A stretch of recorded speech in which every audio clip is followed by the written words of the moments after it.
नमस्कार आप सभी को। सीबीएसई बोर्ड क्लास 10th और 12th की सीरीज में आपका स्वागत है। आज हम एक और क्वेश्चन पेपर सॉल्व करेंगे और डिस्कस करेंगे पूरे कॉन्सेप्ट्स को, पूरे टॉपिक में, पूरे चैप्टर में, पूरे सिलेबस में आपके जो है क्लास 10th के लिए।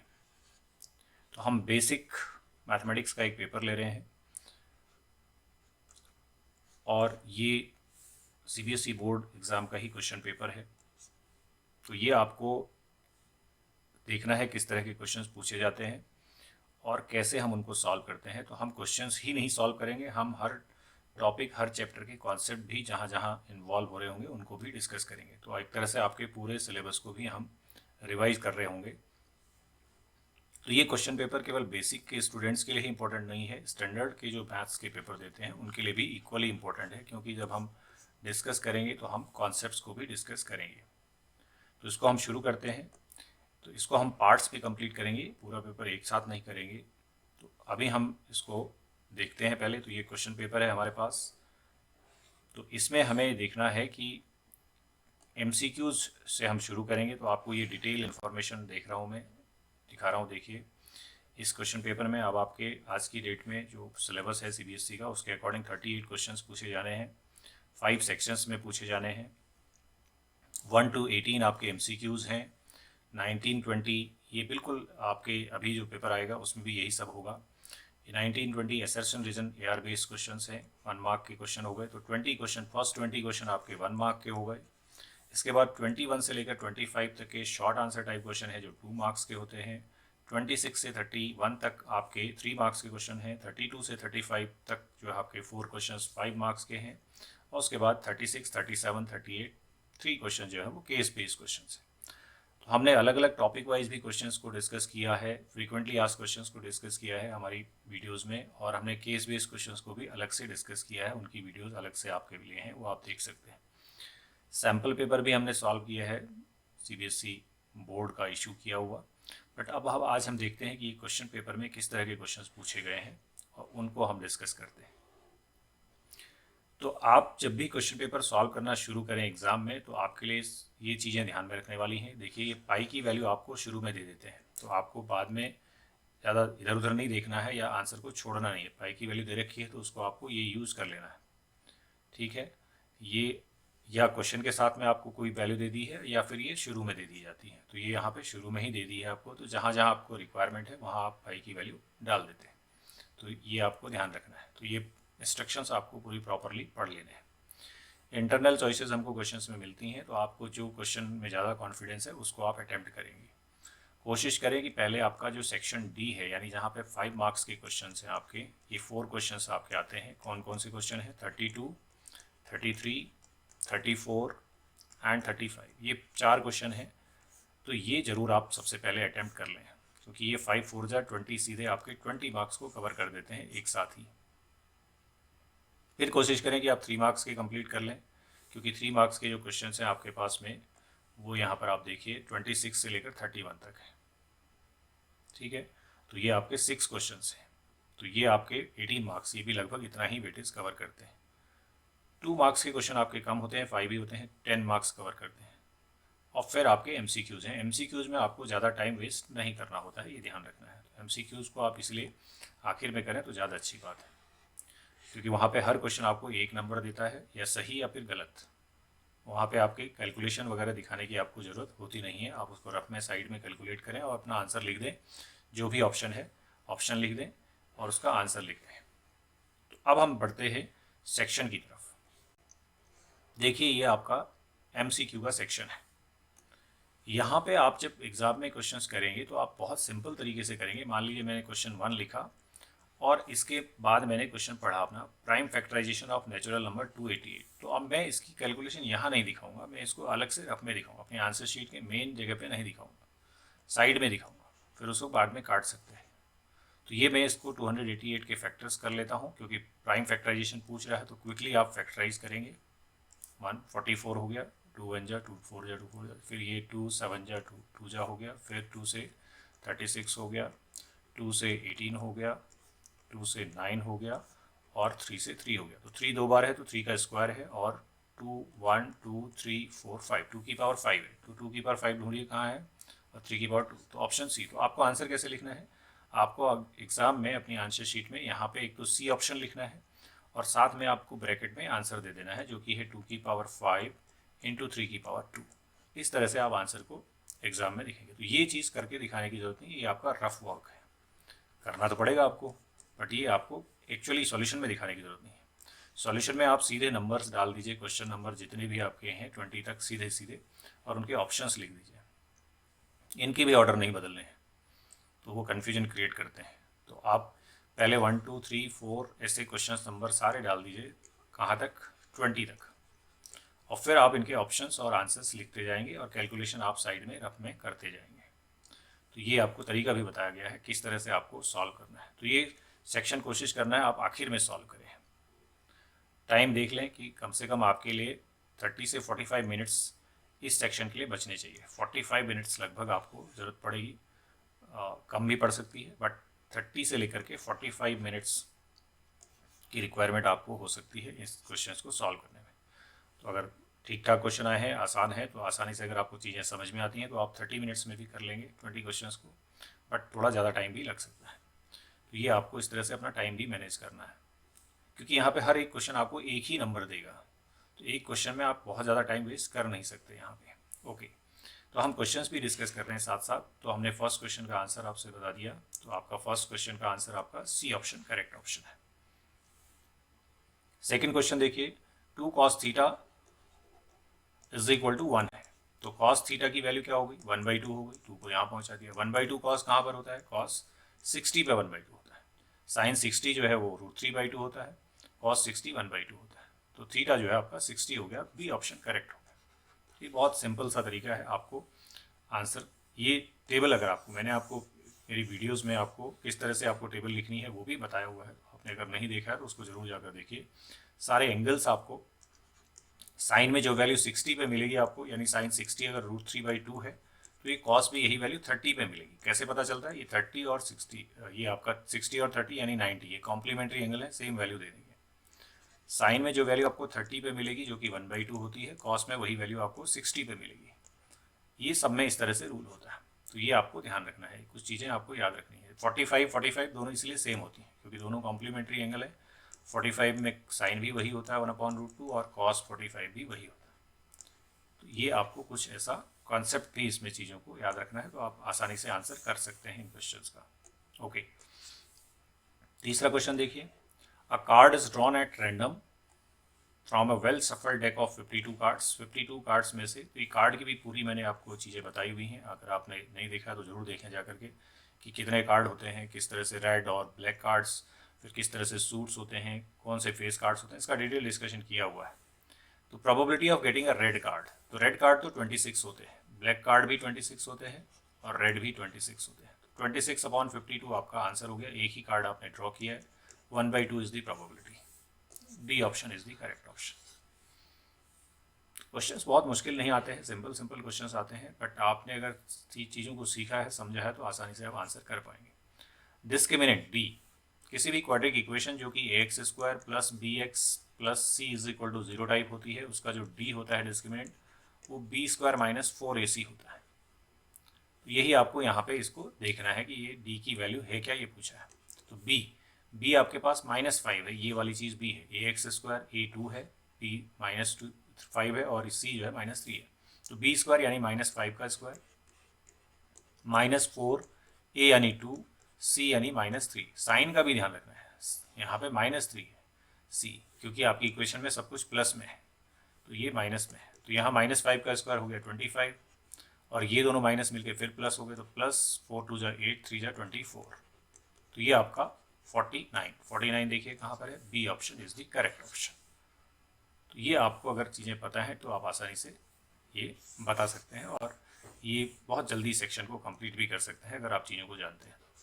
The distance between this point and this point, इनके बीच की डिस्टेंस पूछी है, या तो आप डिस्टेंस फॉर्मूला लगा दें या सीधा इनको प्लॉट करके देख लें। अगर मैं सिंपल सोचूं, प्लॉट करके देखूं, तो कहाँ मिल रहे हैं दोनों पॉइंट, पहले देख लेते हैं।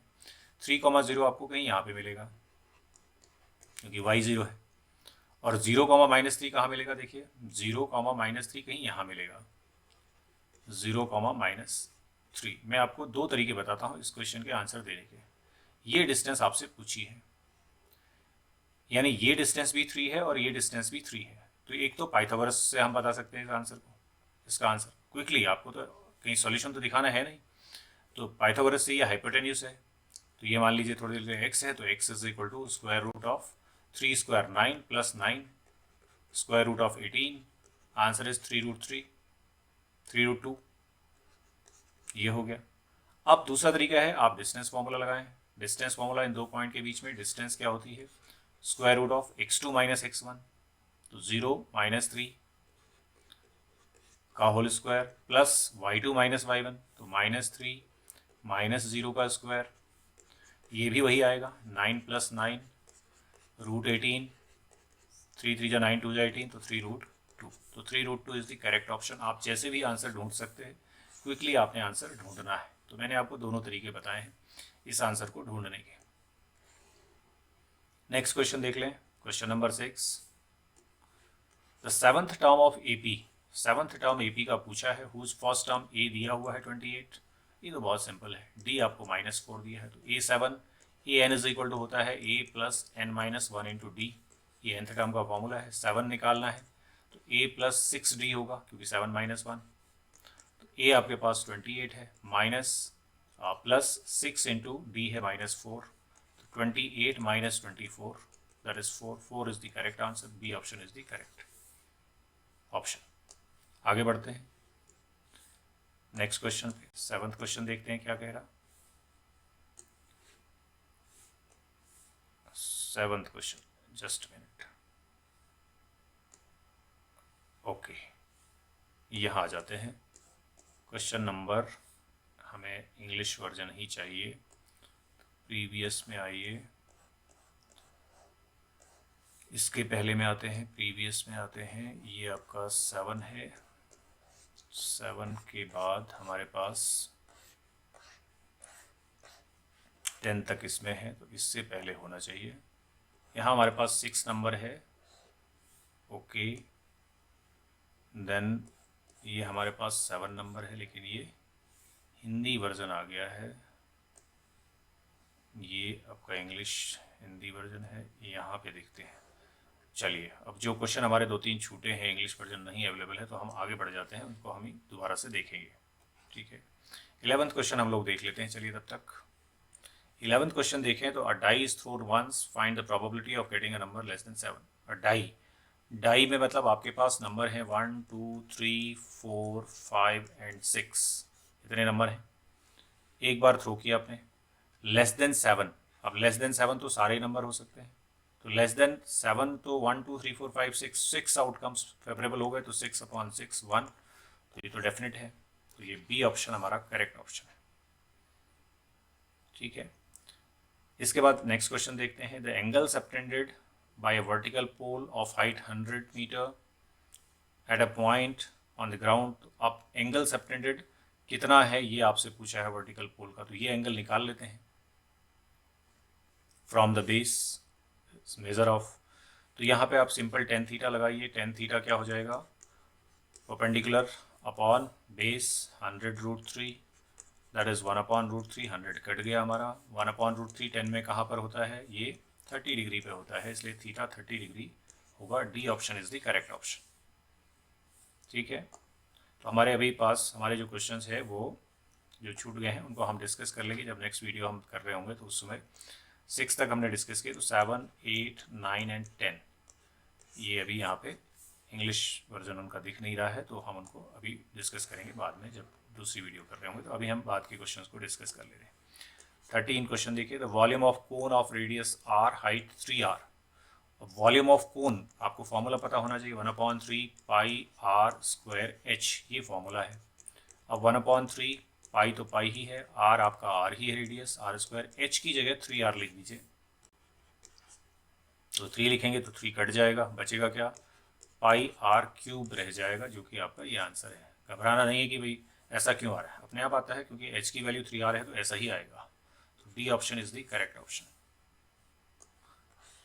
Distance between two parallel lines, parallel tangents of a circle diameter 7। अब इसको देख लेते हैं, इसमें क्या कह रहा है। Distance between two parallel tangents of a circle of diameter. तो पैरेलल टेंजेंट्स कैसे बनते हैं? एक सर्कल मान लीजिए है, तो पैरेलल टेंजेंट्स आप एक यहाँ पे बनाएंगे तो एक यहाँ पे बनेगा, और कोई तरीका नहीं है। अगर यहाँ बनेगा तो यहाँ बनेगा, यहाँ कहीं बनेगा तो यहाँ बनेगा, यानी इनके बीच की जो डिस्टेंस है वो डायमीटर ही है। सिंपल कॉन्सेप्ट याद रखना है, क्योंकि ये परपेंडिकुलर है दोनों, और परपेंडिकुलर तो रेडियस ही होता है, तो ये भी रेडियस होना चाहिए, ये भी रेडियस होना चाहिए। तो रेडियस रेडियस मतलब डायमीटर, तो डायमीटर कितना है? 7 है, तो 7 ही आपका आंसर है। Distance between parallel two parallel tangents of a circle of diameter 7 is 7। A option is the correct option. ये कुछ आपको कॉन्सेप्ट बेस्ड क्वेश्चंस भी होते हैं जो आपको पता होने चाहिए कि पैरेलल टेंजेंट है तो वो 90 डिग्री यानी आपके रेडियस पे ही होंगे। Radius is perpendicular to tangent का कॉन्सेप्ट आपने यहाँ पे अप्लाई कर दिया। ओके, आगे बढ़ जाते हैं। 15 क्वेश्चन देखते हैं। Above figure criterion of similarity by which these triangles are similar। तो ये किस क्राइटेरियन से सिमिलर हुए ये चेक करना है। तो देख लेते हैं जरा क्या है। ये 2.2 है और ये 4.4 है। अगर हम रेशियो में डालेंगे 2.2 और 4.4 को तो ये रेशियो देते हैं 1/2। ठीक है, करेक्ट है। ये 3.5 है, ये 7 है, तो 3.5 और 7 का रेशियो भी 1/2 ही होगा। 3.5 का डबल है, तो ये आपका दो तो साइड मिल गई। ये बीच में एंगल है, तो ये SAS का क्राइटेरियन बन रहा है, तो SAS देख लीजिए कहाँ पे। C option is the correct option. तो इस तरह से आपका 15th क्वेश्चन हो गया। आगे बढ़ जाते हैं। नेक्स्ट क्वेश्चन,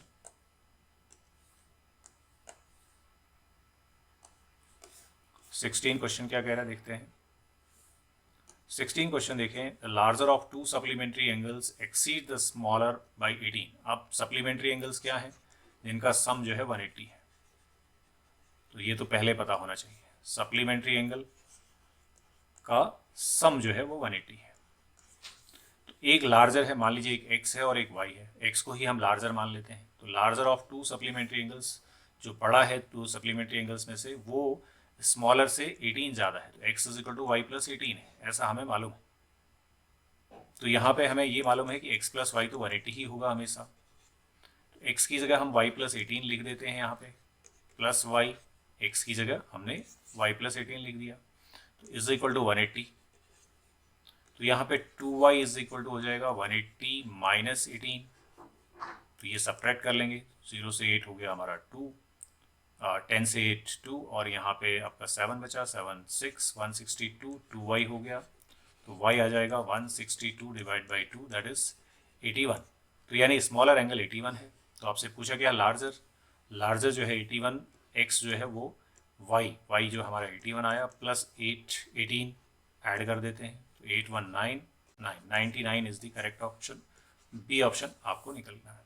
तो इस तरह से आपको सॉल्व करना है, क्योंकि लीनियर इक्वेशन का क्वेश्चन है, उस चैप्टर से आपका क्वेश्चन आया हुआ है, तो ये आपको इस तरह से करना है।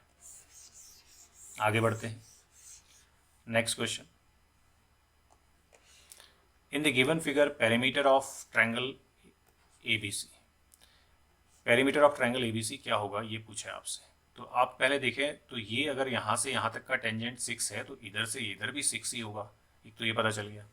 ये टेंजेंट 5 है तो ये भी 5 होगा, क्योंकि tangent from exterior points to the circle are equal. ये 4 है तो ये भी 4 होगा।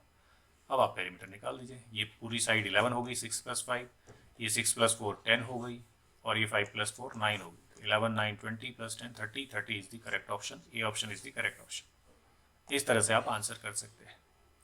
18 क्वेश्चन देखें। BC and BD are tangents to circle at centre O।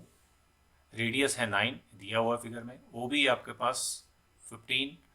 BC plus BD बताना है। कहाँ है BC? ये BC है और ये BD है। BC BD दोनों सेम होंगे, क्योंकि ये टेंजेंट फ्रॉम एक्सटीरियर पॉइंट है। एक निकाल लेते हैं, उसको पाइथागोरस से निकालते हैं। यहाँ पे एंगल 90 है, क्योंकि ये रेडियस है और ये टेंजेंट है 90 डिग्री। तो ये पाइथागोरस लगा सकते हैं, क्योंकि ये 90 है तो ये हाइपोटेन्यूस है, तो ये साइड हम निकाल लेते हैं। तो 15 का स्क्वायर हाइपोटेन्यूस का square is equal to 9 square plus ये BC जो हमें मालूम नहीं है, ये निकाल लेते हैं। ये 225 है और ये 81 है, प्लस BC स्क्वायर। तो 225 में से 81 को माइनस कर लेते हैं, तो ये 5 से 1 4, और यहाँ पे 12, 12 से 8 4, ये 144। तो 144 आपका BC स्क्वायर है। इसका मतलब BC आपका जो है वो 12 है, क्योंकि 12 का स्क्वायर है। तो यहाँ पे आपका 12 है। अगर ये 12 है तो ये भी 12 है, तो ये दोनों का सम जो है 24 हो गया। तो गलती से भी ये नहीं करना है कि आपने आंसर लिखा, देखा 12 डाल दिया, 12 भी दिख रहा है, नहीं, पूछा क्या है, BC plus BD, BC plus BD यानी दोनों का sum 24, C option is the correct option. इस तरह से ये आपका क्वेश्चन है। एसर्शन रीजन के जो क्वेश्चंस आते हैं 19 एंड 20 क्वेश्चन, उसमें आपको क्या करना होता है कि अगर आपका जो एसर्शन है और रीजन है, पहले दोनों को चेक करना है, दोनों सही हैं तो बोथ करेक्ट, और रीजन जो है वो करेक्ट एक्सप्लेन कर रहा है एसर्शन को, तो आपका ए ऑप्शन होगा। दोनों सही हैं लेकिन करेक्ट एक्सप्लेनेशन नहीं है तो बी ऑप्शन दे देंगे आप। एसर्शन ट्रू है, रीजन फॉल्स है तो सी ऑप्शन देंगे, और एसर्शन फॉल्स है, रीजन ट्रू है तो डी ऑप्शन। तो ये चारों चीज़ें पहले पढ़ लेनी, कहा क्या है। जैसे इस क्वेश्चन में देखते हैं, पढ़ते हैं जरा क्या बोला है। A tangent to a circle is perpendicular to the radius through the point of contact. बिल्कुल सही बात है, एक सर्कल है और एक टेंजेंट है और एक रेडियस है।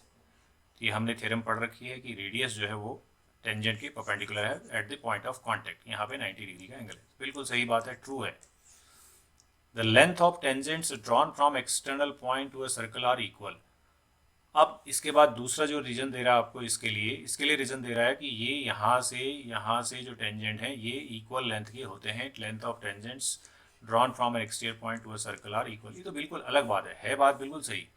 The length of tangents drawn from exterior point to a circle are equal, बिल्कुल इक्वल होते हैं, मालूम है, ये भी ट्रू है, स्टेटमेंट ट्रू है, बट ये इसको एक्सप्लेन नहीं कर रहा है, इसकी एक्सप्लेनेशन नहीं है। तो आपका यहाँ पे ये आपका बी ऑप्शन इसका करेक्ट ऑप्शन हो जाएगा, क्योंकि दोनों ही सही हैं but reason is the not correctly explaining the. ये तो इसको प्रूफ करते वक्त हम शॉर्टेस्ट डिस्टेंस का कॉन्सेप्ट यूज करते हैं, ठीक है। The shortest distance, perpendicular distance is the shortest distance, और वो 90 डिग्री परपेंडिकुलर होती है, तो इसलिए वो हमारा परपेंडिकुलर हो जाता है। यानी ये यहाँ पे करेक्ट एक्सप्लेनेशन नहीं है, बट दोनों सही हैं। 20th क्वेश्चन देख लेते हैं। 20 क्वेश्चन में क्या कहा है हमसे, तो let us see another assertion reason का जो दूसरा क्वेश्चन है उसमें क्या पूछा है। The system of linear equations this and this are inconsistent. अब इनकंसिस्टेंट मैं आपको बताता हूँ यहाँ पे इनकंसिस्टेंट का क्या मतलब हो गया। पहले हमें कंसिस्टेंट और इनकंसिस्टेंट क्लियर होना चाहिए। देखिए, कोई भी linear equation a1x plus b1y plus c1 is equal to 0 and a2x plus b2y plus c2 is equal to 0, ये सिस्टम ऑफ लीनियर इक्वेशन है। इसमें तीन चीज़ें होती हैं, a1 upon a2 is not equal to b1 upon b2। ये unique solution की condition है। मैं मेरी पिछली वीडियोस में भी कई बार इसको बड़े अच्छे से एक्सप्लेन कर चुका हूँ, फिर से देख लें। यूनिक सॉल्यूशन मतलब ये कंसिस्टेंट सॉल्यूशन होना कंसिस्टेंट है। दूसरा होता है a1 upon a2 is equal to b1 upon b2 but not equal to c1 upon c2। पहले दो इक्वल हो गए, तीसरा नॉट इक्वल हो गया, तो ये आपका हो जाता है क्या, नो सॉल्यूशन की कंडीशन होती है, यानी ये पैरेलल लाइंस की कंडीशन होती है। ये इनकंसिस्टेंट है, इनकंसिस्टेंट। और तीसरा होता है कि तीनों ही इक्वल हो गए, a1 upon a2, b1 upon b2 and c1 upon c2 तीनों ही इक्वल हो गए, तो ये इनफाइनाइट सॉल्यूशन की कंडीशन हो गई। इसका मतलब ये भी कंसिस्टेंट है, सॉल्यूशन तो है कंसिस्टेंट। अब आपसे पूछा है कि ये इनकंसिस्टेंट है, तो चेक करते हैं क्या हो रहा है। a1 अपॉन a2 3 अपॉन 15, फिर दूसरा ये हो गया 1/5, पहला रेशियो चेक कर लिया। b1 अपॉन b2 चेक करते हैं, 5 अपॉन 25, 5 अपॉन 25, ये भी 1/5 आ गया, ठीक है, दोनों इक्वल हो गए। तीसरा चेक करते हैं, तीसरा है -4 अपॉन -25, ये 4 अपॉन, तो ये इनकंसिस्टेंट है, यानी ये वाला बीच वाला आ रहा है, नो सॉल्यूशन की कंडीशन आ रही है, तो ये बिल्कुल सही बात कह रहा है कि इनकंसिस्टेंट है, नो सॉल्यूशन है। अब यहाँ पे देखिए a1, अब ये फिर वापस वही समझा है जो मैं यहाँ पे इतनी देर से समझा रहा था। एक इक्वेशन ये है, एक इक्वेशन ये है। इनकंसिस्टेंट कब होगा, जब a1 upon a2 is equal to b1 upon b2 is not equal to c1 upon c2। तो बिल्कुल सही है, ये ऑप्शन करेक्ट होगा, दोनों ही स्टेटमेंट सही है और रीजन जो है वो करेक्ट एक्सप्लेन कर रहा है इसको। इसी के बेसिस पर हमने इसको बताया है कि ऐसा हो रहा है। तो ये हमारा 20th क्वेश्चन हो गया, इस तरह से हमें सॉल्व करना है। तो ये हमारा MCQ सेक्शन हुआ, इसमें हमारे 4 क्वेश्चन छूटे हैं, 7, 8, 9, 10। वो हम देखेंगे नेक्स्ट वीडियो जब हम कर रहे होंगे, तो उन क्वेश्चंस को हम देख लेंगे, क्योंकि उसका अभी यहाँ पर हमारे पास केवल हिंदी वर्जन अवेलेबल है, इंग्लिश वर्जन अवेलेबल नहीं। तो ये हमारा एक सेक्शन कंप्लीट हुआ। तो हम अब जो बाकी B और C सेक्शन है वो एक वीडियो में डिस्कस करेंगे नेक्स्ट वीडियो में, और फिर हम डी सेक्शन को अलग से डिस्कस करेंगे। तो ये पूरा क्वेश्चन पेपर हम सॉल्व करेंगे, तो वेट करेंगे आप नेक्स्ट वीडियो का, जिसमें हम इसी को आगे कंटिन्यू करेंगे। 4 क्वेश्चंस हमारे इस सेक्शन के छूटे हुए उनको डिस्कस करेंगे और आगे बढ़ेंगे, और कोशिश करेंगे कि जो भी जिस टॉपिक से भी क्वेश्चन आपका आ रहा है वो उस टॉपिक के कॉन्सेप्ट्स को भी साथ में क्लियर करने की कोशिश करेंगे, ताकि आप इसी तरह का कोई भी दूसरा क्वेश्चन आए तो वो भी अटेम्प्ट कर पाएँ। तो मिलते हैं नेक्स्ट वीडियो में, तब तक के लिए नमस्कार।